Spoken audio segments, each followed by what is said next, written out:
Long before the first lines were drawn on architectural blueprints, and decades before steel beams and concrete would redefine the skyline, the land that now supports the Hard Rock Stadium in Miami Gardens already carried a deep, complex, and often painful history. This stretch of ground in northern Miami-Dade County was not an empty canvas waiting for progress. It was a place shaped by memory, struggle, displacement, and unresolved social wounds that date back to the mid-20th century. To understand what exists there today, it is necessary to travel back in time, to an era when Miami Gardens was still forming its identity and when the promises of growth in Florida came at a heavy human cost. During the 1950s, Miami was rapidly expanding, fueled by post-war optimism, migration from the northern United States, and the state's desire to present itself as a modern, prosperous destination. Yet beneath this narrative of sunshine and opportunity lay a rigid system of racial segregation that defined where people could live, work, and build their futures. The area that would one day host one of the most famous stadiums in the country sat near communities largely inhabited by African American families, many of whom had roots in South Florida stretching back generations. These neighborhoods were vibrant in their own way, built on close social ties, churches, local businesses, and a shared sense of survival in the face of systemic discrimination. However, they were also chronically underfunded, overlooked by city planners, and excluded from the economic benefits enjoyed by predominantly white areas. As the decades progressed, especially into the late 1950s and early 1960s, state and local authorities began to push aggressive urban renewal initiatives across Florida. On paper, these projects were presented as efforts to eliminate blight, modernize infrastructure, and stimulate economic development. In practice, they often translated into the forced displacement of black communities. In Miami-Dade County, highways, commercial zones, and large-scale developments were frequently routed through African American neighborhoods, uprooting families who had little political power to resist. The land near what is now Miami Gardens did not escape this pattern. Homes were condemned, entire blocks were cleared, and residents were told that relocation was a necessary sacrifice for progress, even though adequate alternatives were rarely provided.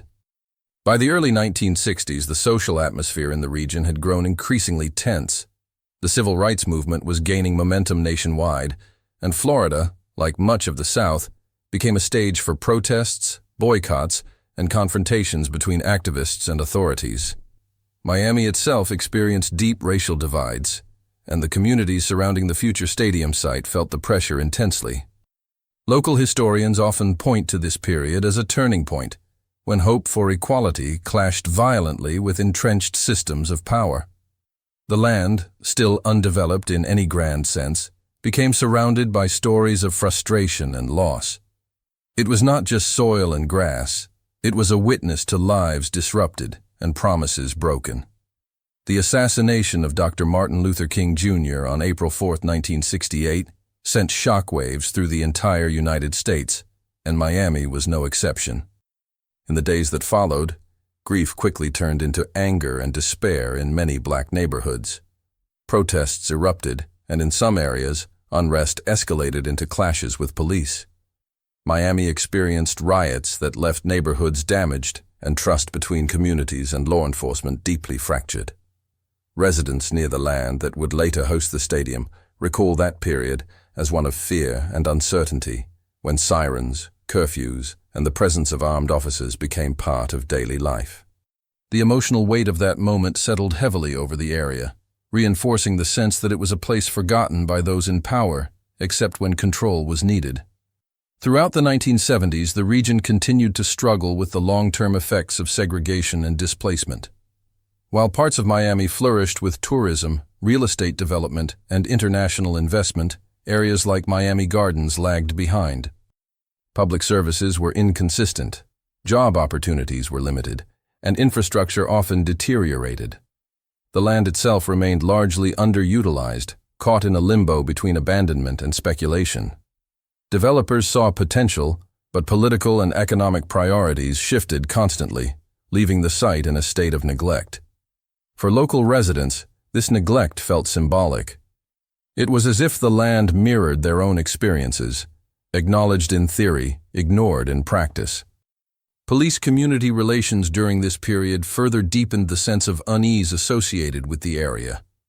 Incidents of police violence and allegations of racial profiling were not uncommon in Miami-Dade County, and protests continued sporadically into the late 1970s and early 1980s. Each confrontation added another layer to the collective memory tied to the place. Oral histories collected years later reveal that many longtime residents viewed the land as heavy with unresolved pain. Parents warned their children to be cautious, not just because of crime, but because of the invisible history that lingered there. A history of promises made and broken, of communities uprooted in the name of progress. By the time the 1980s approached, Miami Gardens was on the brink of significant change. Discussions about large-scale development began to resurface, driven by the growing influence of professional sports, corporate investment, and the desire to place Miami firmly on the national stage. Yet even as plans were drafted and negotiations took place, the past was never fully addressed. There were no broad acknowledgments of the communities displaced decades earlier, no comprehensive efforts to heal the social wounds that had shaped the land's identity. For many, this omission felt deliberate, as if erasing memory was a prerequisite for moving forward. When construction eventually began years later, the narrative presented to the public focused on economic growth, job creation, and civic pride. Few official accounts mentioned what had existed before, or the human cost embedded in the ground beneath the stadium's foundation. Still, among longtime residents and local scholars, the questions remained. Could a site shaped by segregation, forced removals, and social conflict truly be transformed without reckoning with its past? Was it possible to build something monumental on land that so many associated with loss and injustice without those unresolved histories resurfacing in some form? Today, when crowds gather for football games, concerts, and global events, the energy is electric, and the spectacle is undeniable. Yet beneath the roar of the fans and the glow of the lights lies a quieter story, one that stretches back to the 1950s and beyond. It is the story of Miami Gardens before fame and fortune arrived, when the land was part of a marginalized landscape shaped by racial division and political neglect. Remembering this history does not diminish what stands there now. Instead, it adds depth and meaning. It reminds us that places, like people, carry memory, and that progress, when built without reflection, often rests on foundations far more complicated than concrete alone. In the end, the unsettling question still echoes through time, just as it did decades ago among residents who watched change approach with both hope and fear. Should a place marked by so much collective pain and displacement bear the weight of a massive arena meant to symbolize unity, entertainment, and success? The land does not answer, but its history invites us to listen, to reflect, and to recognize that even the most celebrated landmarks are rooted in stories that deserve to be told. In the mid-1980s, South Florida stood at a crossroads between ambition and controversy, and at the center of that tension was a man whose name would forever be tied to one of the region's most imposing structures. Joe Robbie, a lawyer by training and a businessman by instinct, had already secured his place in sports history as the founder of the Miami Dolphins. Yet by 1985, Robbie believed his greatest legacy had not yet been built. What he envisioned was more than a football venue. He wanted a monument to independence, power, and private enterprise, a stadium that would rise without relying on public funds at a time when taxpayer money was the backbone of nearly every major sports arena in the United States. Joe Robbie was not an ordinary team owner. Born in 1918 in Sells, Arizona, and raised in Wisconsin, he had built his career through persistence, negotiation skills, and an unshakable belief in self-determination. By the time the Dolphins became a symbol of Miami's national identity in the 1970s, Robbie had already grown frustrated with the limitations of the Orange Bowl, a stadium owned by the city of Miami. Control, scheduling conflicts, and revenue restrictions convinced him that true success required something radical: a privately financed stadium, owned outright by his family, designed to secure long-term financial stability for the franchise. In 1985, after years of behind-the-scenes planning and negotiations, Robbie made his move. He selected a vast tract of land in what is now Miami Gardens, an area still carrying the weight of social neglect and economic inequality. The location was strategic. It sat near major highways, offered room for expansion, and, perhaps most importantly, allowed Robbie to avoid the political entanglements of downtown Miami. To critics, however, the choice felt disconnected from the surrounding communities, many of which were still recovering from decades of displacement, segregation, and unfulfilled promises. Construction plans advanced at a breathtaking pace. From the outset, the project was defined by urgency. Robbie was already in his late 60s, and those close to him sensed that time weighed heavily on his decisions. He wanted to see the stadium completed during his lifetime, a tangible proof that his vision could stand without government backing. The estimated cost hovered around $115 million, a staggering figure for a privately funded stadium in the 1980s. Financial institutions were skeptical, and industry experts quietly questioned whether such a model could survive long-term. Robbie, however, pressed forward, confident that premium seating, luxury boxes, and diversified events would generate the revenue needed to justify the gamble.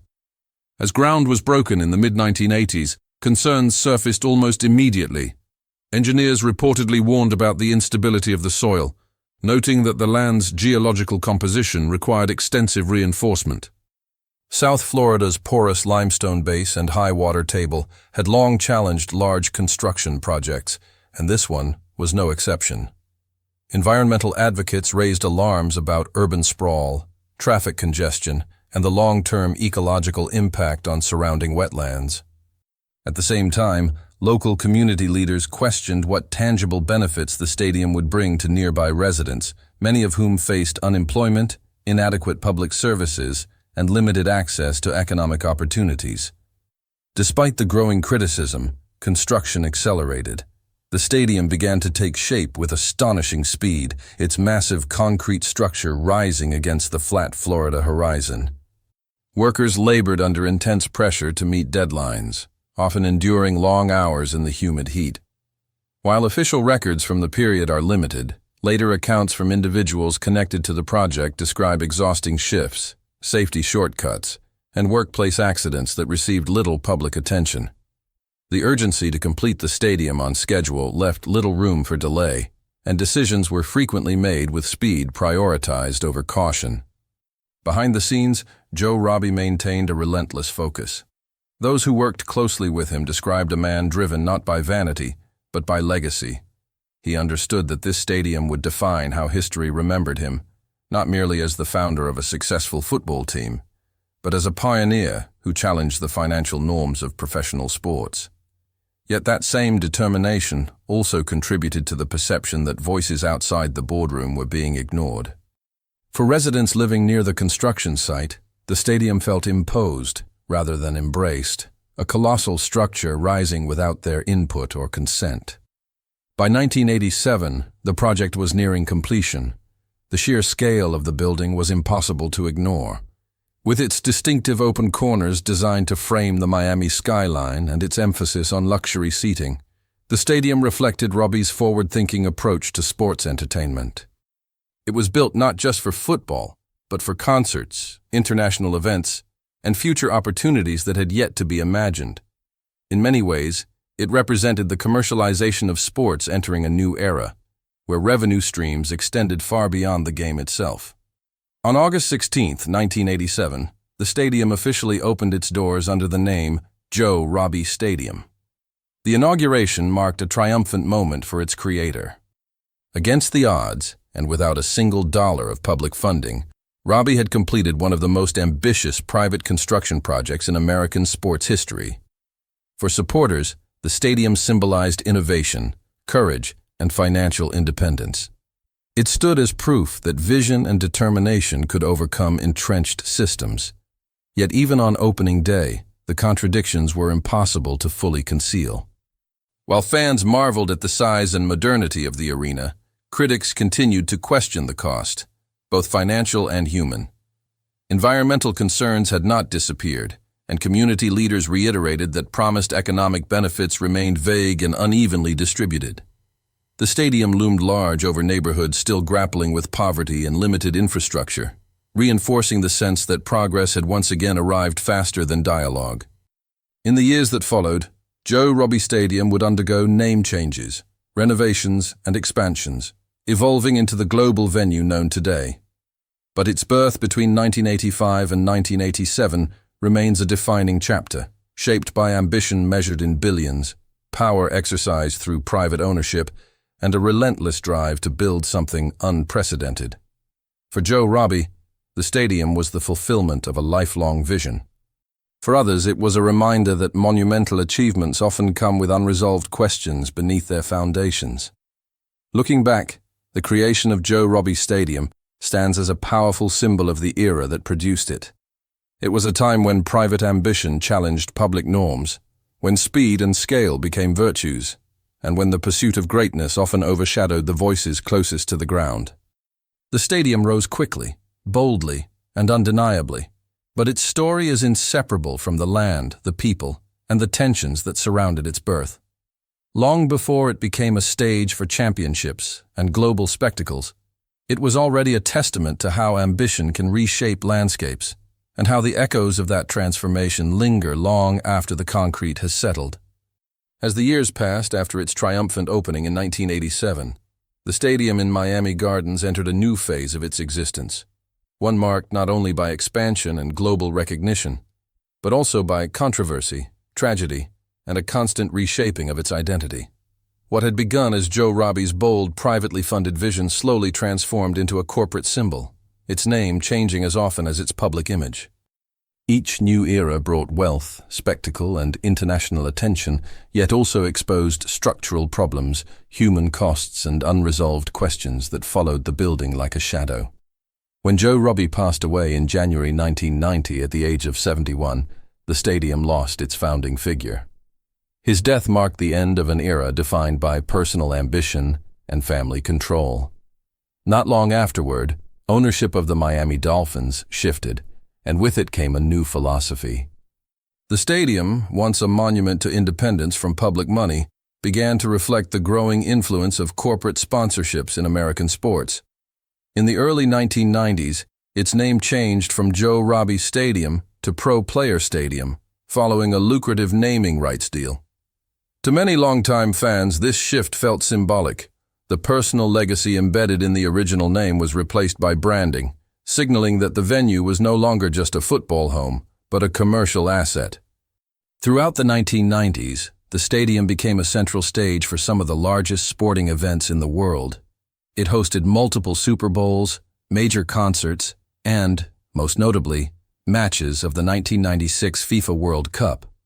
That summer, Miami became one of the global capitals of football, welcoming teams and fans from across the planet. The stadium's selection as a World Cup venue was seen as a triumph for South Florida, reinforcing its status on the international stage. Yet behind the celebration, cracks, both literal and metaphorical, began to show. Journalists and visiting delegations raised concerns about infrastructure, crowd management, and the ability of the facility to safely accommodate such massive audiences in extreme heat. The Florida sun, always intense, became one of the stadium's most persistent and dangerous adversaries. During daytime events, especially football games and international matches, spectators and staff were exposed to punishing temperatures with limited access to shade. Reports from the late 1990s already described cases of heat exhaustion among fans and workers. Medical teams were frequently overwhelmed, and questions arose about whether the stadium's design had adequately accounted for the region's climate. These concerns would only grow louder in the years to come. As the new millennium approached, the stadium's identity continued to shift. It became Dolphin Stadium in the early 2000s, reflecting a renewed emphasis on the Miami Dolphins brand, before later adopting the name Sun Life Stadium after another major corporate agreement. Each renaming brought millions of dollars in sponsorship revenue, but also reinforced the sense that the stadium's identity was fluid, shaped less by history and more by contracts. To critics, This constant rebranding made the venue feel disconnected from the community around it, as if its soul were being rewritten every few years. Despite the glitz of international events and high-profile games, troubling stories continued to surface. By 2010, during a period marked by an increase in large-scale events and seasonal employment, allegations emerged regarding the treatment of temporary workers. Individuals hired to staff games, concerts, and special events reported long hours, inadequate breaks, and poor working conditions. Some claimed they were exposed to extreme heat without sufficient water or medical support. Advocacy groups and local media began to investigate these complaints, revealing a workforce that operated largely out of public sight but was essential to the stadium's operations. Accidents involving both staff and fans added to the growing list of concerns. There were reports of serious injuries caused by dehydration, heat stroke, and falls linked to overcrowding or poor planning. Employees working security, concessions, or maintenance roles described chaotic conditions during peak events, with insufficient training and unclear emergency procedures. For spectators, especially those seated in sun-exposed sections, attending a daytime game could become a physical ordeal rather than a celebration. These incidents fueled debates about responsibility and accountability, raising the question of whether the pursuit of profit and spectacle had eclipsed basic safety considerations. By the early 2010s, it was clear that the stadium needed significant upgrades if it was to remain competitive on a global level. Enter Stephen Ross, a billionaire real estate developer and owner of the Miami Dolphins. Ross envisioned transforming the aging structure into a modern entertainment complex, capable of hosting everything from Super Bowls and college championships to international soccer tournaments and major concerts. In 2015, plans for a massive renovation were finalized, with costs estimated at around $550 million. Unlike Joe Robbie's original project, this transformation relied on a combination of private investment and public incentives, reigniting debates about who truly benefited from such developments. The renovation, completed in 2016, dramatically altered the stadium's appearance and functionality. A vast canopy was installed to provide shade and reduce heat exposure, luxury suites were expanded, and high-end amenities were added to attract global events and affluent audiences. With these changes came yet another new name, Hard Rock Stadium, reflecting a partnership with the internationally recognized entertainment brand. The rebranding was accompanied by marketing campaigns that presented the venue as a world-class destination, a temple of modern entertainment designed to compete with the newest stadiums on the planet. Yet even as the renovations addressed some long-standing criticisms, they also reopened old wounds. Community leaders and social commentators questioned whether cosmetic and technological upgrades could erase decades of controversy.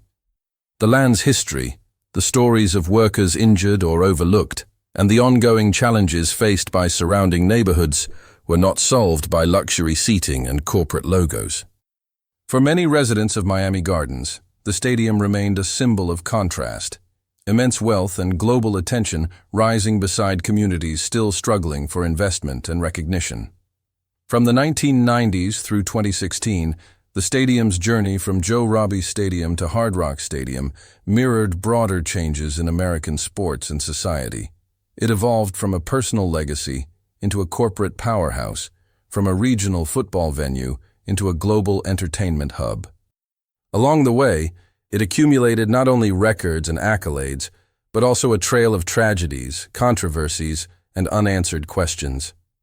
Each name change marked a new chapter, yet the underlying tension between progress and accountability never fully disappeared. Today, the stadium stands polished and modern, hosting some of the world's most prestigious events.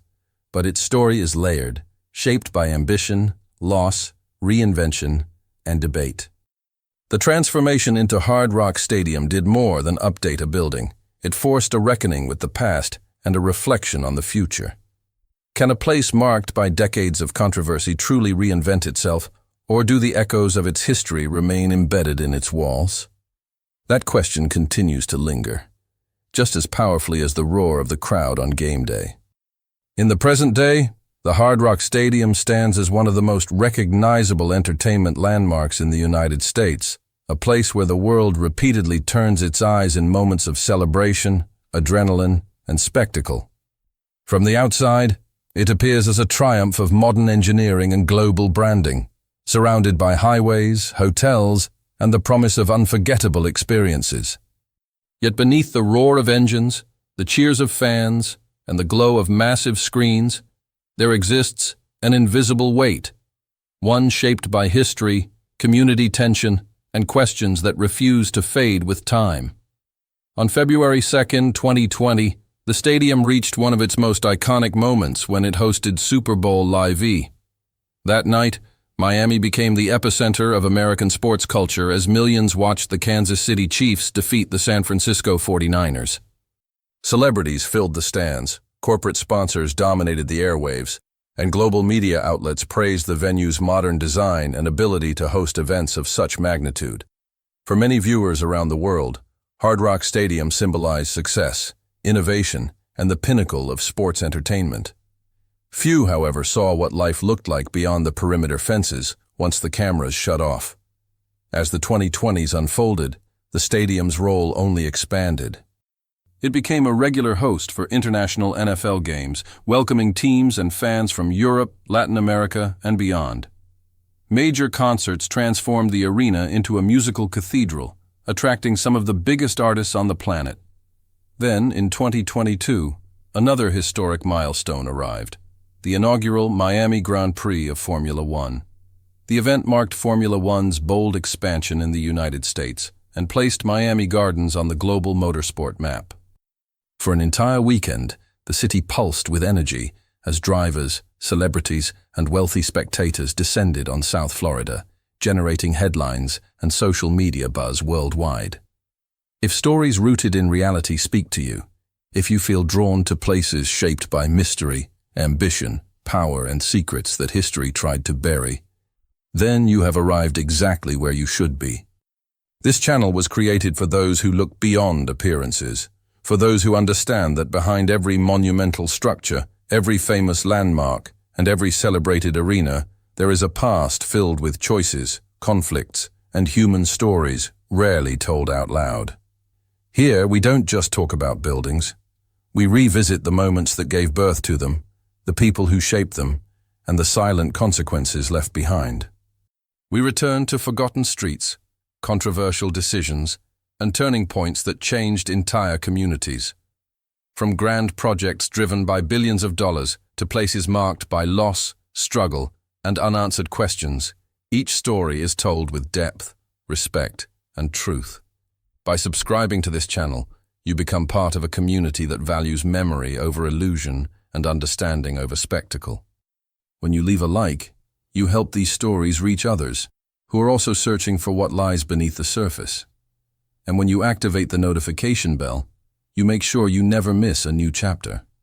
Because many of these stories were never meant to be remembered, and that is exactly why they matter. The world is full of impressive constructions, but not all of them were built on solid ground. Some were raised on silence, others on forgotten voices. And some carry histories so heavy that time itself could not erase them. Stay with us. Because here, every structure has a past, and not all of them should have existed. From a distance, it all looked like progress. Billions of dollars flowed through sponsorships, tourism campaigns, and broadcast rights. The stadium was praised as a multi-purpose marvel, capable of reinventing itself again and again to meet the demands of global entertainment. Yet for many residents of Miami Gardens, the experience was far more complicated.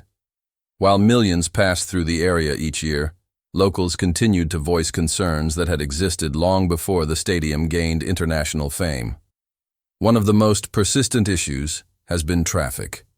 During major events, roads surrounding the stadium become nearly impassable, trapping residents in their own neighborhoods for hours. Daily routines are disrupted. Emergency access becomes more difficult, and frustration builds with every passing event weekend. For families who have lived in Miami Gardens for decades, these disruptions feel less like minor inconveniences and more like a reminder that their needs remain secondary to the demands of spectacle. the rising cost of living has also become a source of tension. As global attention on the stadium increased, so did property values and rent prices in surrounding areas.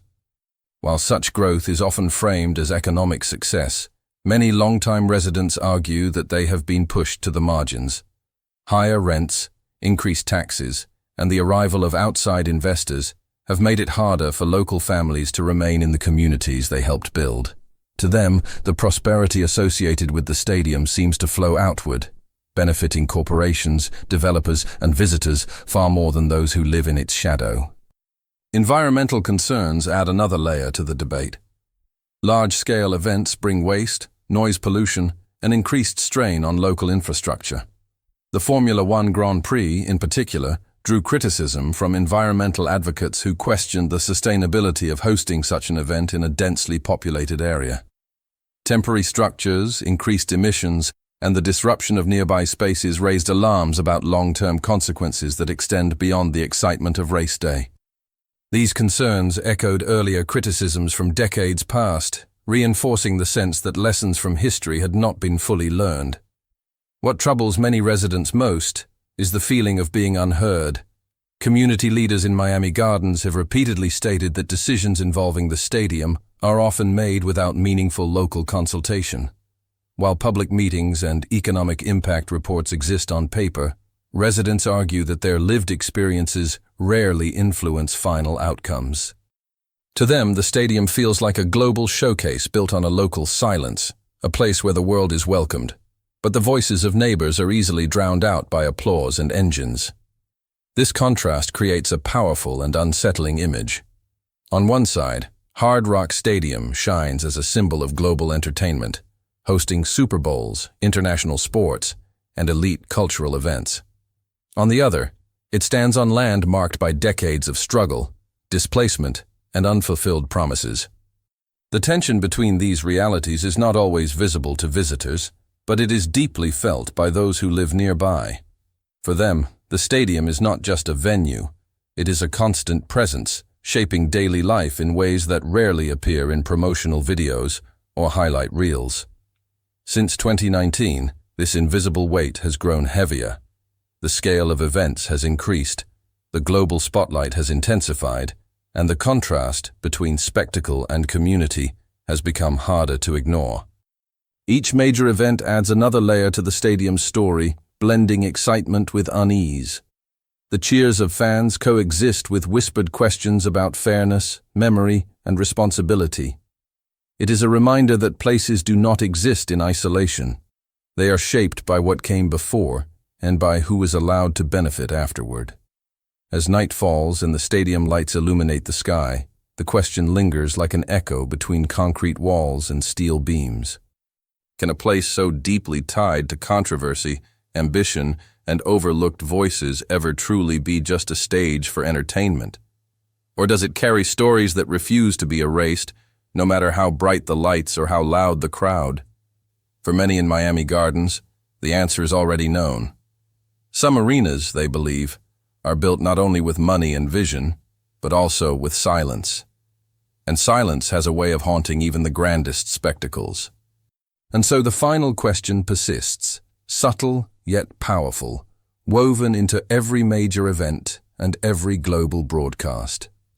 Are there places whose histories are too heavy to ignore, stories that should never be covered by branding and celebration?